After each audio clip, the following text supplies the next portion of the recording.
સાંભળો, આદિજાતિ વિકાસ માટેનું ભવન છે અને આ સેનેટરના વિદ્યાર્થીઓના ભવિષ્યનો સવાલ છે. એના માટે રજૂઆત કરવા આવ્યા છે. ત્યાંથી રજૂઆત થશે. અમે અહીંથી રજા લઈશું.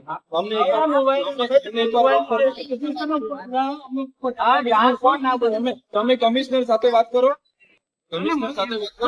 મળ્યા વગર એન્ટ્રી કરવાની નથી. હા,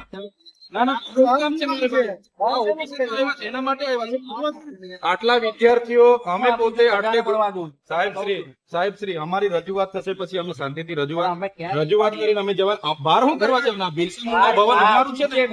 હા, કોઈની બાપની પેઢી થોડી છે. એનું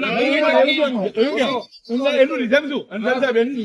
એનું રીઝન બહાર જવાનું રીઝન શું? કારણ અમે બેસવા નથી આવ્યા. બેસવા નથી આવ્યા. અહીંયા જે મુદ્દા માટે આજે મુદ્દો કરવા છે.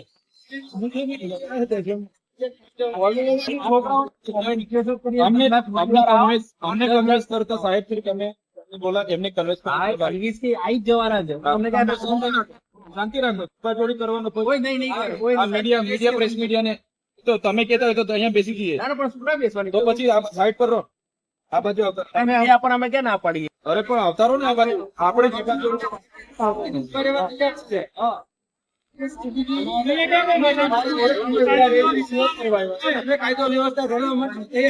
અમે બધા વેલ ગ્રેજ્યુએટ લોકો છે. હા, અમને બી ખબર છે કાયદો વ્યવસ્થા. એટલે તમે છે ને એવું નહીં કરીએ કર. આ બાજુ આવતા અમે ધારાસભ્ય કઈ એમની ઘાસ કાપી થોડા પણ નહીં લાગે ભાઈ. તો કેમ તમને પ્રોટોકોલ નથી ખબર પડતી? પ્રોટોકોલ તો ખબર છે ને. તો એ સાહેબ ની કન્વેન્સ કરીને બોલાવી ઉડાઈ લઈએ છે. અહીંયા કોઈ કાયદો વ્યવસ્થા અમે હાથમાં લેવા નથી આવ્યા. તમારી જિમ્મેદારી છે કાયદો વ્યવસ્થા સંભાળવાના. એ સંભાળ્યા કરો ને. અમને શું કન્વેન્સ કરવાની જરૂર છે? તમે સ્કોલરશીપ આપવાના હોય તો લખીને આપો. તો લખીને આપી દો. વાર્તા પૂરી કરી તો પછી બંધ કરવું. અરે ગુસ્સાનો સવાલ જ નથી ને. ઉनको मिलो, कन्वेंस करो.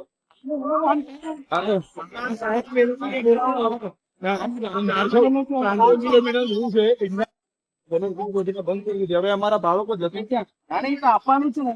તો બોલાવી લાવો. તમે આપવાના છો. પણ તમે આપવાના છો. તમે આપવાના બોલાવી લો.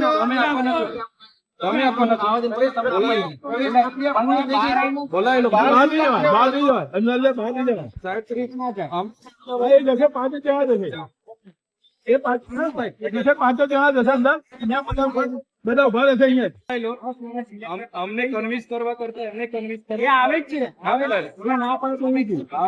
ના અમે આવ્યા છે ને. તમે બોલાય.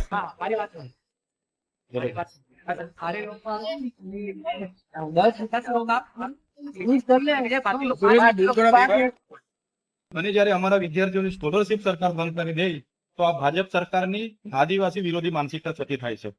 અમે કહેવા માંગીએ છીએ આ એમનો આદિજાતિ વિકાસ વિભાગનો પરિપત્ર 28 ઓક્ટોબરે બહાર પાડ્યો છે રદ કરવામાં આવે અને પોસ્ટ મેટ્રિક શિષ્યવૃત્તિની યોજના પુનઃ ચાલુ કરવામાં આવે એવી અમારી માંગણી છે.